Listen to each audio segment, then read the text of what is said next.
Pasakojimai apie reinkarnacijas. Pateikime dar keletą pasakojimų apie vaikus, prisimenančius savo ankstesnius gyvenimus. Kai man buvo 15 metų, savo mamai papasakojau tokią istoriją ir paklausiau, ar taip iš tikrųjų buvo. Atsimenu, aš visai mažytė. Naktį guliu virtuvėje ant stalo. Verkiu. Atsimenu, negaliu nei atsistoti, nei atsisėsti. Ir staiga, nežinia iš kur pasirodo liepsna. Mama išbėga iš virtuvės. Aš guliu ir klykiu. Mane apėmusi siaubinga baimė.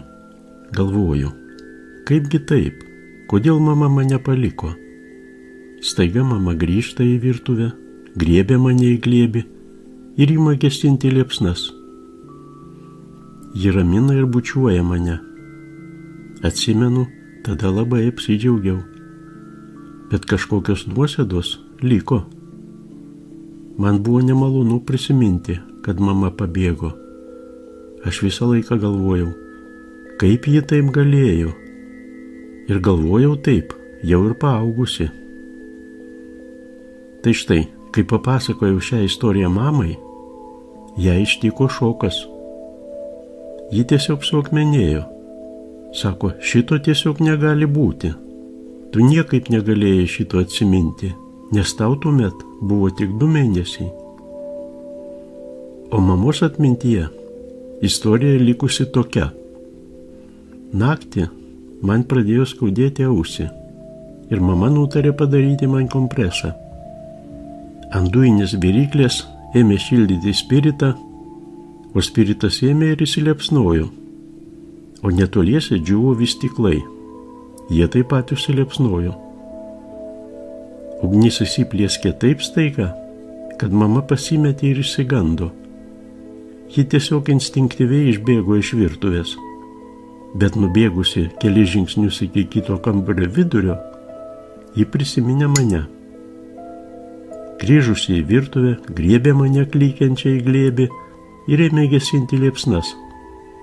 Ją apėmė tokia didelė gėda dėl to pabėgimo iš virtuvės, kad tos istorijos ji niekam nepasakojo. O aš viską atsimenu. Ir ne tik šią istoriją. Svarbiausia tai, kaip aš tuomet suvokiau save pačią. Aš nesijaučiau kvailute, nieko nesuprantančią mažylę. Aš viską kuo puikiausiai supratau, tik nieko negalėjau nei pasakyti, nei padaryti. Ir kai dabar matau kūdikius, aš aiškiai žinau, kad jie viską žino ir viską supranta. Mano jauniausioji dukrelė gimė, kai man buvo 40 metų. Kartą, kai jai sukako 2 metukai, aš juokais paklausiau jos, kur tu taip ilgai klajojai, kodėl negimė anksčiau? O dukrelė atsako, jis pasakė, kad man per anksti. Aš klausiu, kas tas jis? O ji pirštuku rodo į viršų ir sako, na, jis, argi nesupranti?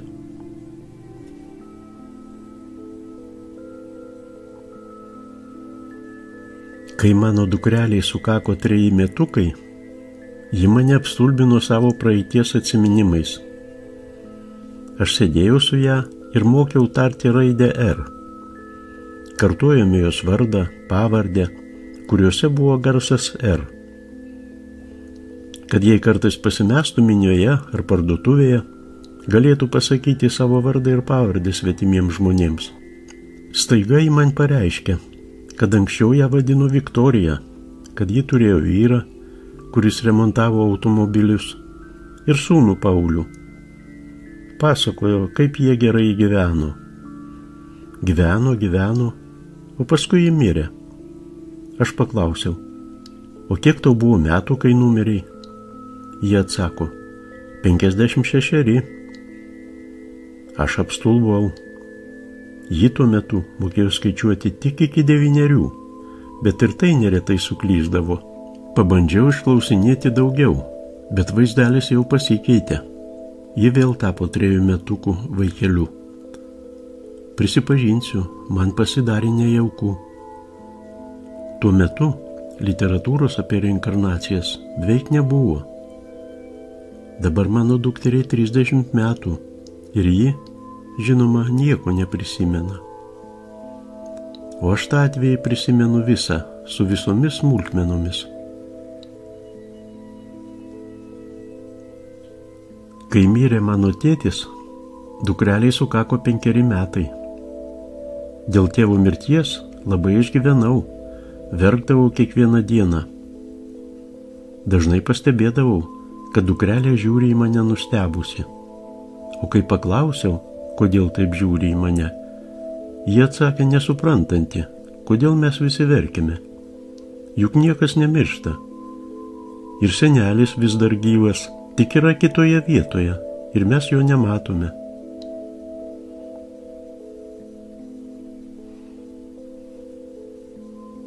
Kai aš užaugau, mama papasakojo vieną istoriją apie mane pačią vaikystėje.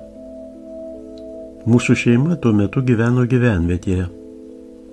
Ir mama leido mums 4 vaikams pažaisti kieme. Aš žaidžiau kieme su savo vyresniais broliukais. Tuo metu keliuku pro mūsų namą ėjo kažkokia nepažįstama moteris. Aš staiga išbėgau iš kiemo, įsikibau ją į sijoną ir ėmiau šaukti: Mama, mama. Nepažįstamoji apstulbo, o broliai ėmė aiškinti, kad mama namie. Aš vis tiek atkakliai tvirtinau, kad tai mano mama. Broliai pašaukė mamą ir visi kartu, vargais negalais, atplėšė mane nuo nepažįstamosios. Tai man papasakojo mama. Aš, žinoma, to neprisimenu. Bet prisimenu kitą epizodą iš savo vaikystės. Mes vėl žaidėme kieme ir aš pasakiau vienam iš brolių, kad aš jau didelė, kad aš jau užaugusi. O jis atsako: kaip tu gali būti didelė, jei svetimą tetą vadini savo mama, tu dar visai maža. Ir čia mano galvoje blikstelėjo kažkokia mintis. Bet aš tos minties nepagavau. Ji pleveno kažkur sąmonės periferijoje, todėl nieko neatsakiau, nutylėjau sutrikusi.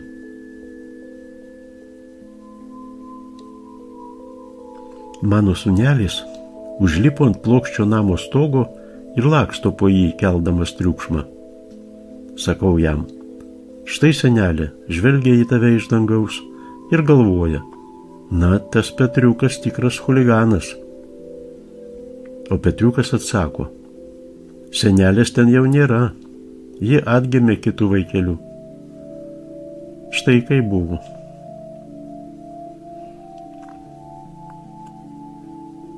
Aš prisimenu, kaip gimiau. Mamos dažnai nebūdavo namie.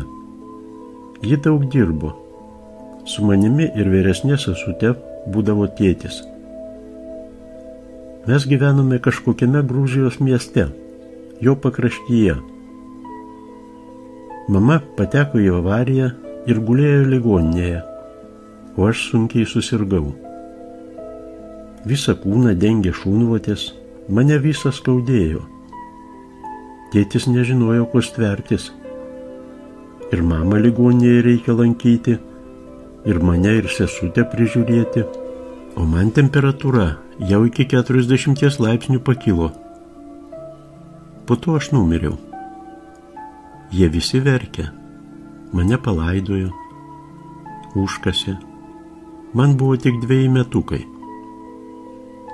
O ten prisimenu save nykštuku ar mažu žmogeliu baltais marškinėliais. Ten manęs klausinėjo: o kur aš dabar noriu? Aš atsakiau, kad noriu vėl į tą pačią šeimą. Ir aš vėl gimiau. Prisimenu, kaip tai vyko. Man davė tą patį vardą, kaip ir ankstesnėme gyvenime. Bet apie tai, kad aš turėjau seserį, kuri prieš man gimstant mirė nuo stafilokoko infekcijos, sužinojau tik užaugusi. Tėtis papasakojo. O iki tol galvodavau, kad visa tai tiesiog man prisisapnavo.